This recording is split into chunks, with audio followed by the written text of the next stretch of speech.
Okay guys, so this video is going to be about this is the wall mount toolbox. It's I guess like a bench top wall toolbox, like you would see in like a big, a big shop. I've been working on getting it painted, so I kind of wanted to get a little video put together because he did a really good job on this toolbox. What I did was I just wanted to share with you guys. This is a basic of what it'll look like when you put it together, and I'll put a link down where you can get the file from Cults 3D. That's where he got it from. So I don't have the doors on it. It comes the file with the printing your door, and I'm working on detailing everything still, because this, the more small details you add to stuff, the nicer it'll look. What I did was the two pieces that come in sections, they're split in two pieces, and then what I did was I super glued those two pieces together, and then I came in here with some just simple wood popsicle sticks you can get from Walmart, and I cut them in the slats, and I laid them in here, and then I took smaller regular sized popsicle sticks. Coffee stirrers would have probably been better to use, a little smaller. And I'm making it to where I can put shelves across here, and I'm going to build. None of that stuff's been made yet. This is just a basic overview of some stuff, how I'm detailing it out. I had some issues with this. I was originally wanting to paint this yellow. And then I started painting some of the cabinets, and I picked up the can of paint. It's the first time I've ever had trouble with Rust-Oleum paint. I think it was old. It came from a store that sells discount stuff. And anyhow, I had the paint, and it basically just, it was painting, and then it just started like splattering, making a mess. I don't know if some of the paint, once I got so far down in the can, was bad. I don't know. But I had to sand it back down the best I could. And so when you get this stuff in 3D parts, you'll get that texture no matter what in like a 3D part. And, you can use filler, you can sand. There's guys that do like a chemical thing with acetoner where they suspend the 3D, and like the fumes or whatever are supposed to like melt the plastic smooth or something like that. Well, in this, it being a toolbox, I really didn't want to do that. Because if you actually look at some of like the toolboxes, the metal that it's made out of, it'll have at different angles, it'll have like a weird, almost not, it's just weird how you look at some of those metal toolboxes, and they'll actually have like a different kind of look to them. And I kind of felt like the texturing in most of the 3D doors and stuff actually kind of gave it more of a real looking look to it. So instead of going through and doing a bunch of filler on this cabinet, this toolbox, I elected to keep some of the unsmoothness because I thought it kind of added to the look of the toolbox for me. So this is what I ended up doing, and we'll try to do this without knocking stuff down. This is a really good paint, and I use this as a base, as my primer for even my hard bodies. It's a great big can. It is Rust-Oleum professional grade. It's like the automotive stuff. It paints nice. It lays nice. It is sandable. You can wet sand it. This primer is very nice primer. So what I ended up doing was cleaning all the parts with Dawn dishwashing liquid really well. And I used that primer that I just showed you in the video. And a paint that I found that works really nice for even filling in. That primer mixed with this 2X Rust-Oleum paint. They call it an Ultra Cover, and I'm not a huge fan of this 2X. of Rust-Oleum. Uh, it's a heavy, thick paint, and it can get globby. But I don't use this stuff on like hard bodies. I'm not saying you can't. I'm just saying that this is not a great choice to use on hard bodies. You can use it. It's just I wouldn't recommend it personally. And it's paint and primer mix, so it adheres to plastic. It's fast drying. It does dry pretty fast, which means you can lay it pretty thick. So this is satin, and you'll see the satin even come out gloss on these parts. So I didn't need gloss. A lot of times the gloss you can have problems. So the satin seems to work a little bit better. And if it's something that you want a super high gloss look on, you can buy the Rust-Oleum Crystal Clear enamel spray, and it'll work on that too. It'll work on this 2X too. So what I did was I didn't sand any of this stuff or anything. I kind of just left it as it was. Because it's a toolbox, it's not like a scale hard body. It's a toolbox. It's gonna have imperfections and stuff like that. So it all came out pretty good. So I primered it, didn't sand anything. Went over it, painted it. It took one whole can of that Rust-Oleum to paint this whole thing. And what I'm pretty happy with how it came out.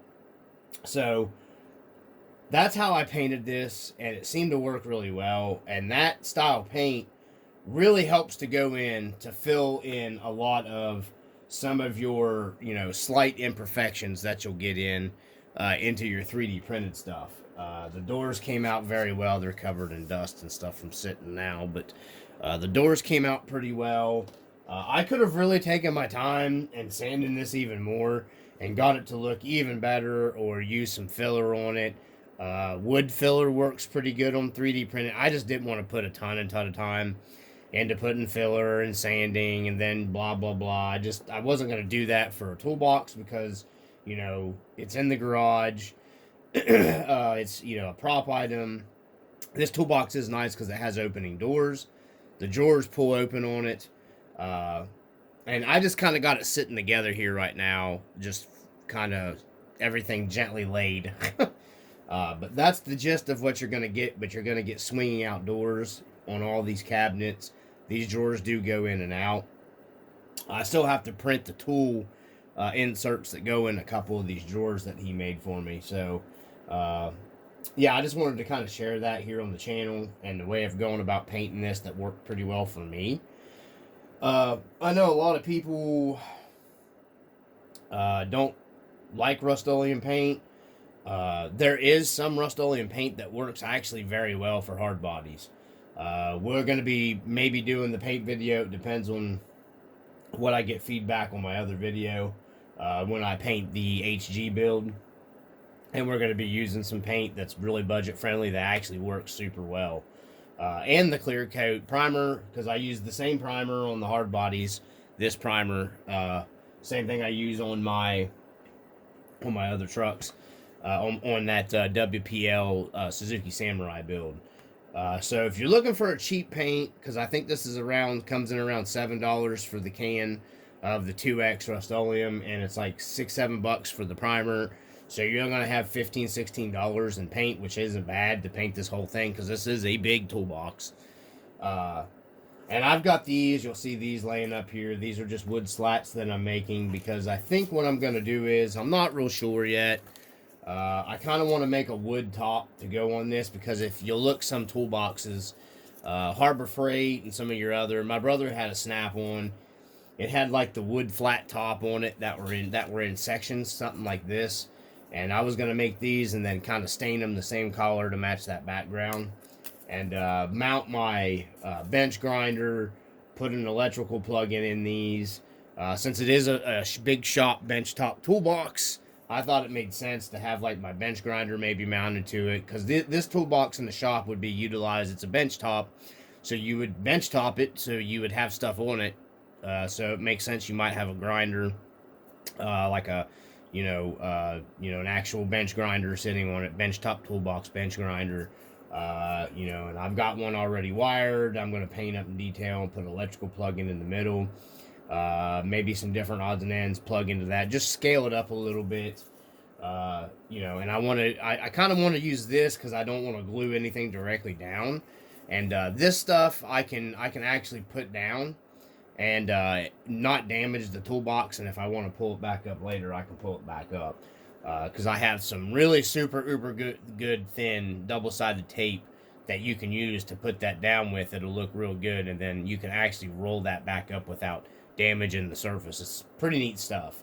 I think it's made by, I can't remember who made that brand tape. I got it laying over here somewhere. I didn't have it prepared. So now I'm gonna get into, like, if you want to detail some cheap ways I found. It just won't work. It works for a lot of things. Interior. It's a very cheap, effective, easy way. And I'll go through, you know, some of your more expensive options. And something I have found personally for me that I think works a little bit better than some of the even expensive options.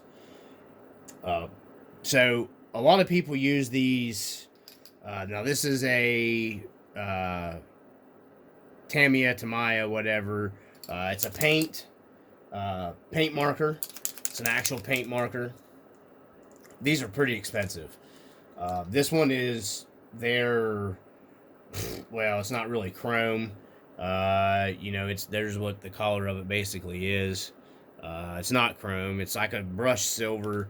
I think I ended up paying, I don't know, man. This thing was expensive when I bought it. Now, it does a lot. It does last a while. You got to be careful using those sometimes because you'll press down. It'll leak out on you. Sometimes it can be a little hard to control the flow of those. Also, Testers makes those, but they're still like $8, $9 or more a piece. So a really, really cheap, affordable option here that I have found searching around. I know a lot of people make fun of it, like Family Dollar, and we have a Dollar Tree here, and the Dollar General stores. So there's three places stores that have actually stepped their game up in like a lot of their craft stuff. So what I got lucky one day going in, and this is from the Dollar Tree.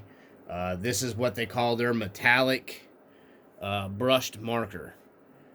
So metallic brush marker. So it's essentially paint marker, brush marker. Basically the same thing, except for this cost $1. That's what this cost me, was $1. I bought 2 of them. This thing has done multiple interiors on different trucks, detailing on multiple things. That's what it looks like. This is one version they have of it. It's Crafter Square brand, same thing. It's just this is a silver. That's what it looks like in the packages. Crafter Square. You can go to a Dollar Tree and buy them for $1. They're $1.25 now. Another one that's the same thing. They call it a paint pen. This is from a Family Dollar. I think most people have Family Dollars. It has a bullet tip on it. I haven't even opened it because I haven't had a need yet for it. But it's the same thing. You can hear it. Same thing as these. It's an actual paint. It's actual paint just like that, except for it's got a better tip. This actually has a better tip on it than the Tamiya one does. I have had a different one of these and I used it all up. It's a little easier to get into tighter spots with this, and it doesn't leak as bad as that one. So you can see that Crafter Square. It's another Crafter Square. And this is an actual paint. It's enamel paint, the same as your paint as you're getting in with this. This cost $1.25. That's what that cost me. This costs like $10. So if you're looking at cheap detail stuff on stuff, you got I kind of like these a little better. This one especially, if you can find one like this. The name brand conforms to, there's not really a name brand. It has INC, like incorporated, metallic brush marker. This has been one of my favorite ones that I've gotten, and this one actually came from the Dollar Tree, and it was $1. That is what I just detailed this door handle. Came out pretty good, right? But at least I think it looks pretty decent. Uh, Give it a little bit, they dry. These work really good for detailing like grills. Well, if you have like a Mojave body, or your Hilux bodies, and you want to do your grill detailing outlines to make it look like they kind of have that brushed aluminum, this works very well on it. And I usually hit this with a little bit of clear coat after I put it down just to seal it. So that's a little thing that works nice for detailing small. It's really easy. You don't have to worry about getting a lot of overrun or paint leaking or anything like that. Something else that I've ran into. This is made by the same company. You can see the INC. So this came from the Dollar Tree as well. Dollar Tree. You can see it. Micro tip brushed pin. And what this is just a black, for like trim stuff. If you want to do some black trim, it's a pretty thin felt. You can see how much I've used it. I've used the tip down on it. This used to come out to a fine point. And this works really well for doing like panel liner stuff. If you get on like eBay, stuff like that, you'll see like Tamiya. They have, their panel liner. There's panel liner, special panel liner pins. You'll end up spending, anywhere from, well, I think the Tamiya panel liner now is like $10-11 for the little thing of it. Then I don't know if it comes with an applicator. It might, but you can buy applicators online. They're kind of pricey. I think like $5-6. You're gonna end up having like $17-18 in just doing your panel liner stuff. So these work very well for panel liner things. It lays right down. You can actually take an X-Acto knife and cut this to a really fine point, and you can go in there and do your panel liner on your body gaps, on your liners of your bodies. And this cost $1.25 now.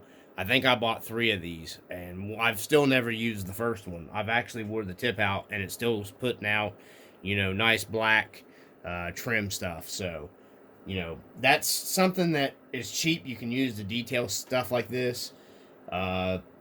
There's other markers that you can get that are the same as these at Walmart.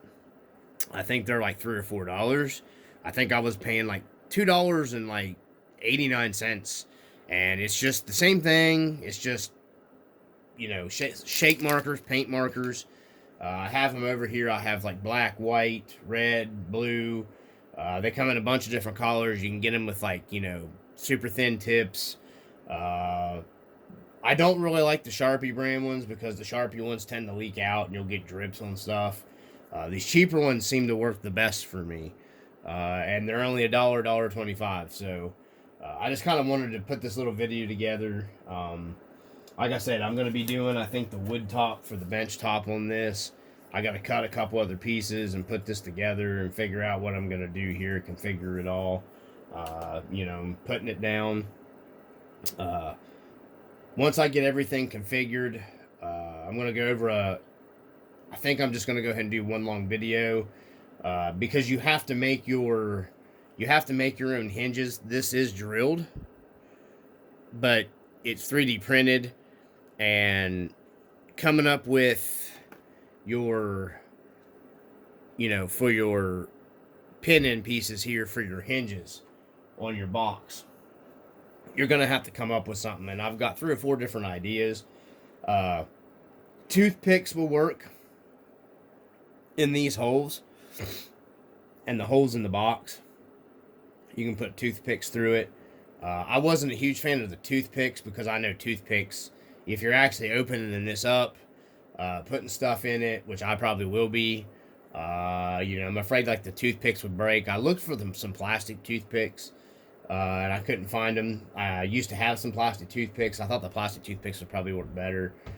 So I came up with some tacks, and then just cut the tack, push the tack down in through here and then into your door, and you'll have an actual metal pivot. Also, I think a bigger paper clip will work. I don't know. I have to get that stuff. But first off, I just wanted to work on getting the details, doing, my doors. So we're going to grab our cheap metallic paint marker here, and we're just going to do a simple brush on. I like these because you don't got to shake them. And the paint, you don't got to worry about the paint overrunning, overflowing stuff. It'll kind of just lay down nice. And you can get kind of really nice and easy and go clear down into that bottom without hitting onto your door. And then you're done. So it was as simple as that. So that's 2 doors done right there. That was easy peasy lemon squeezy. So another thing that I want to do to add a little more detail to this, I'm going to take these down so this don't fall, because I just had that stuff sitting up there. And we're going to grab one of our drawers here. So the drawers actually open and come out of this. We're going to be doing these in brushed silver, but down in here, I kind of thought about taking the black, because this should lay down in there, and just coming down into this little crease right here, and then doing that in our black panel trim pen. Just like that right there to add more detail to it. So, and then that's already drying. So we got a little black. I know the black won't show up on the dark blue very well. If you had like a lighter colored paint, that would really pop on there. And then we're just going to go ahead and we're going to take our aluminum, brushed aluminum looking, and we're going to come up in here and be easy. And this is why I like these so well. You don't got to worry about overrun, leaking, paint splatter, flowing out too fast. And then we're just going to come, and I'm going to do all the way down as far as I can get here without touching into our drawer. I don't want to touch my drawers. So, just like that right there. And then that one's all detailed out. So you have a nice brushed looking aluminum handle, a little bit of black detail. And then I think that'll help this toolbox out even more. And you don't got to wait forever for that stuff to dry. Yeah, I kind of like the way that looks with the black. It don't really pop that much on camera probably, but I've tried to find one of these in the silver, but I think that silver might be too much. I think the black with the silver looks better, and I'm just like that with those. To add a little extra detail to them, I thought that would look pretty cool for the toolbox. So yeah, I just thought I'd do this little video together for the channel. And then I took this piece here thinking some of those toolboxes might have a, well, that's showing up good, that silver. You'd have like a silver aluminum, like bolt-in trim. So I trimmed all that in that aluminum with that marker and just went around that piece right there. And I thought that gave it a little bit of extra to make it pop. Because you'll have all that silver working together on the trim and stuff. So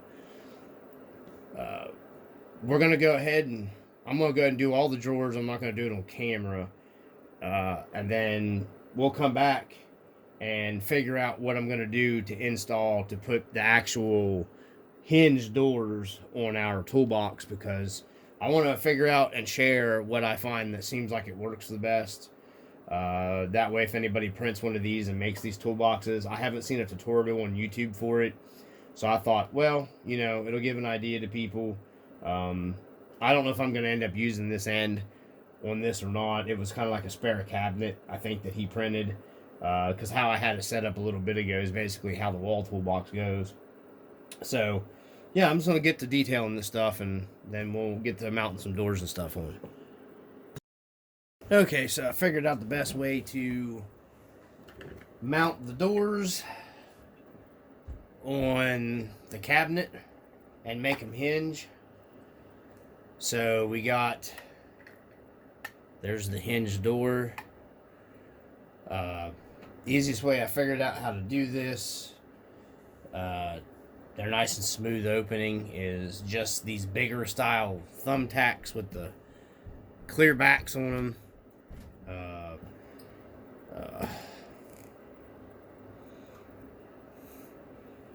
Trying to get it unscrewed from the actual little harder on the hands because I want this top piece, and the reason why I like these to work better is because they're tapered. I wanted to show you. This one is taking forever to get out. Wow. So we'll stop it here and I'll get it out. So what I was saying is they're almost like a little tack, literally. They have a little head on top of them. I don't know if the camera's picking it up there. They have a little lip. So when you take your drawer, we don't need that one no more. This one busted to pieces. These newer ones with the clear tops, because the older ones were the old ones I had with the white tops on them. So we want to start our drawer here, our door, I mean. And we're just going to start it down in. Make sure you have your door going the right way. And what I was saying was you have an actual, there's a head on this, and if you want to take it back apart later, you can get in here and pull this and it'll come back apart. So we're going to go ahead and get another one of these apart, and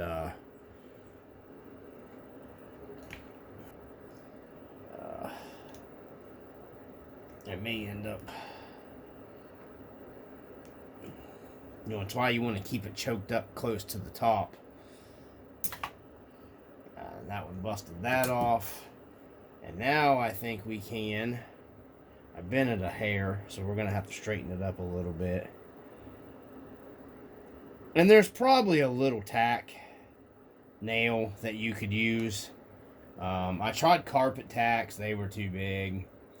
I'm going to try a different trick with this real quick here. Okay, so an easier way to get these apart is to grab a hold of these with a needle nose pliers, like this up close. Take you a regular pair of decent sized strong pliers, and then literally just squeeze in on this plastic and flatten it out, and it comes right off. And there's your tack. Now I bent this one trying to do it for filming, so I'm gonna have to bend it. And we gotta come in here and we gotta put it in the bottom. Looks like I've already got it lined up there, maybe. So, get it lined up. I think we're in it. Yeah. So, nope, fell out. Okay, so this box is done. Something I had to get into here. I had to take a little bit of super glue, something you might run into. They say it's probably due to the printing inconsistency. The holes are ended up being smaller or bigger on this door. So I had to take a little bit of super glue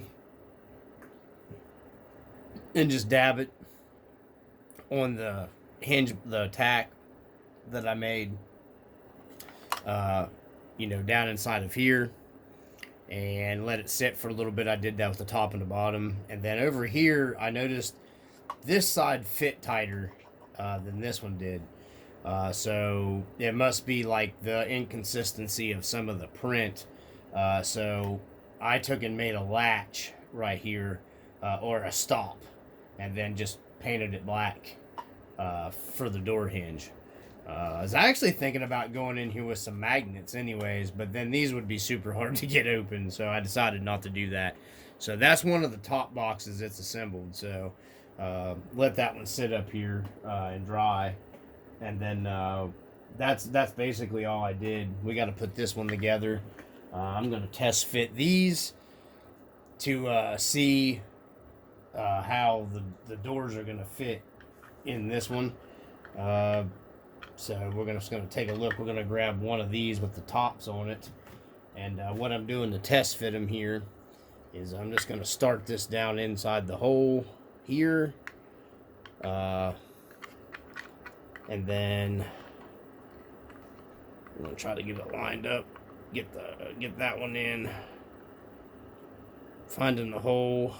It's kind of hard to do on camera here, finding that. I'm going to do it here off camera so I can see what I'm doing.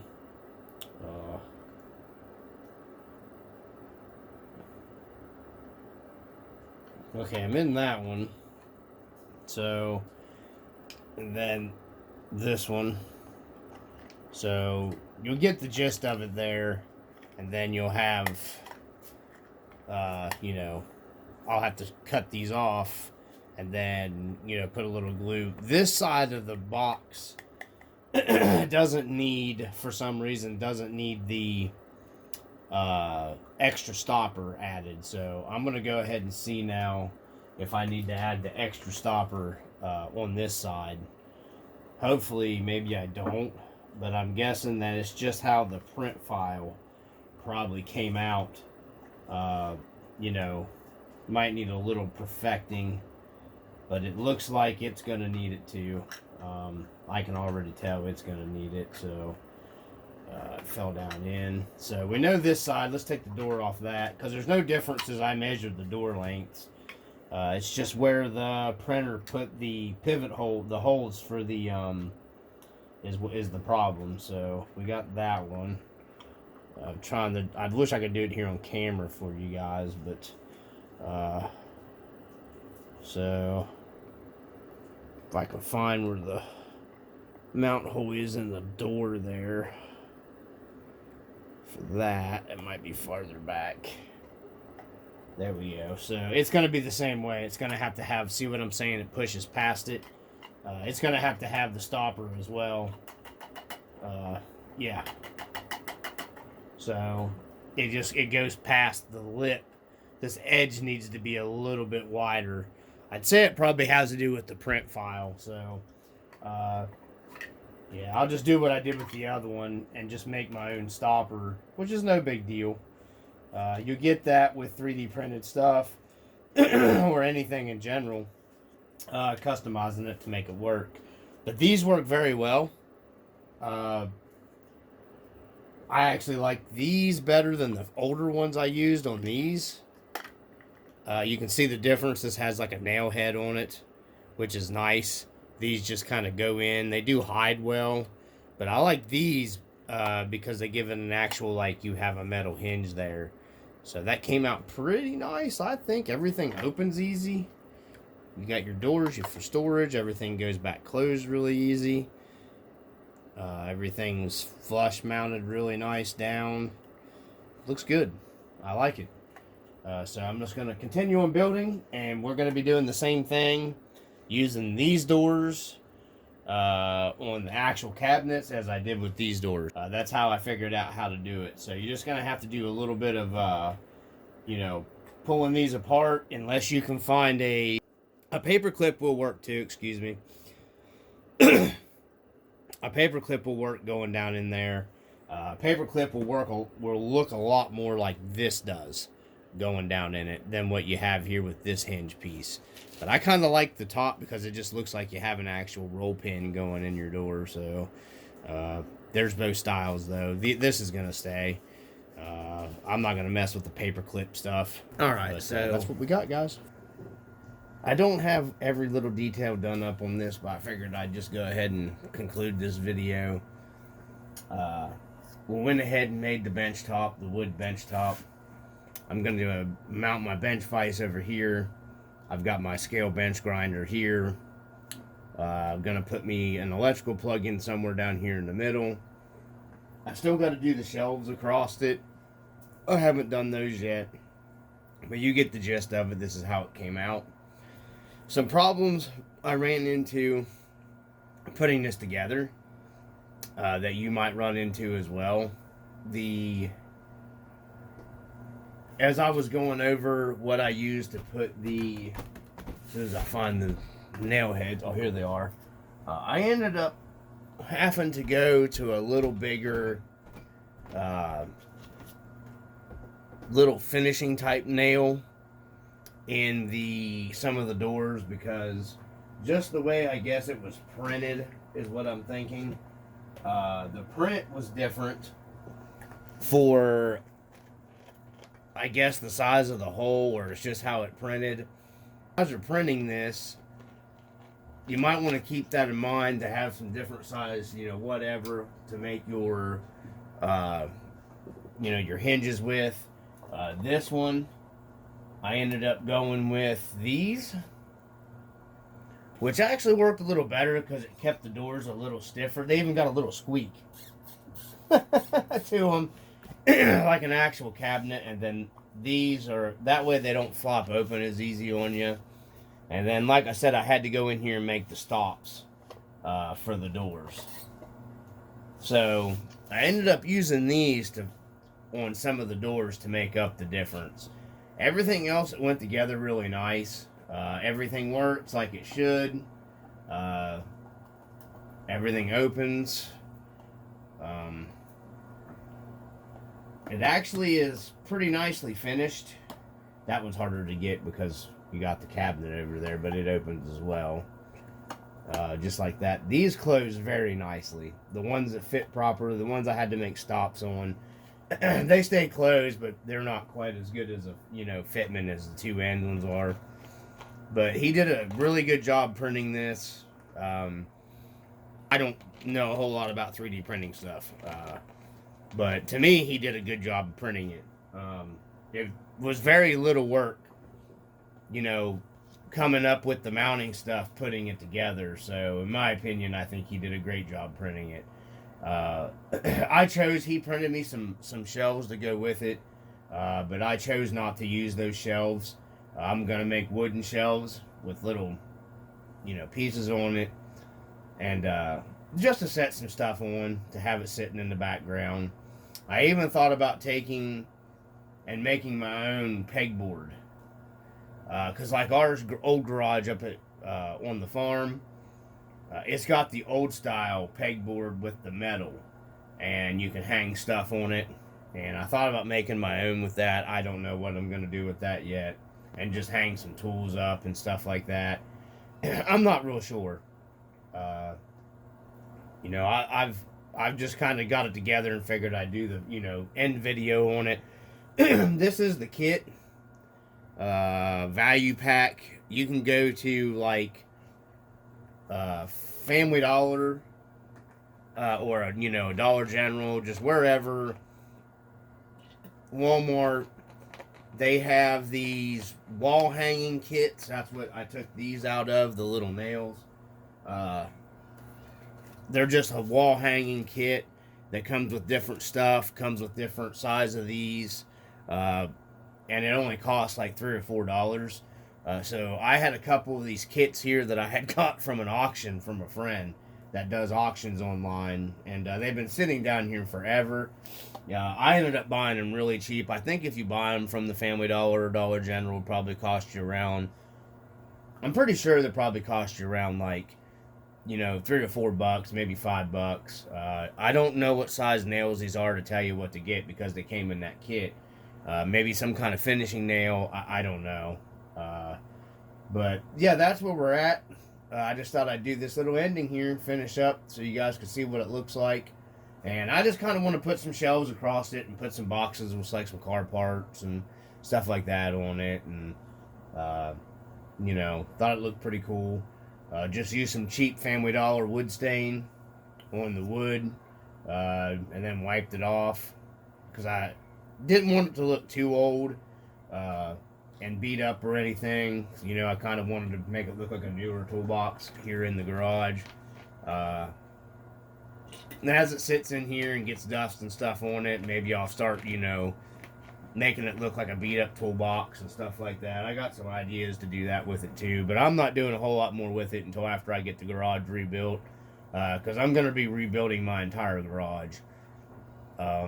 Actually, I'm thinking of different ways how to do it now, and keeping this as my main, and then over here where the parking area is at, taking the actual garage door off here and then making a whole nother garage on the other side to where you can drive through one garage to the other, is what I'm actually thinking about doing. So I don't want to get too far into that with this video. Hopefully everybody enjoys watching. This is a really cool toolbox you can get, and if you have a printer, you can make a really nice scale toolbox that's actually functioning. Drawers open up nice. I've still got to get the tool tray things that lay in these couple drawers that he made me made. But I need to find some stuff to start piling in the inside of these. But that's it, guys, from the RC Dungeon. Thanks and appreciate everybody that's still watching and everything. And hopefully everybody is doing well from the RC Dungeon. Peace.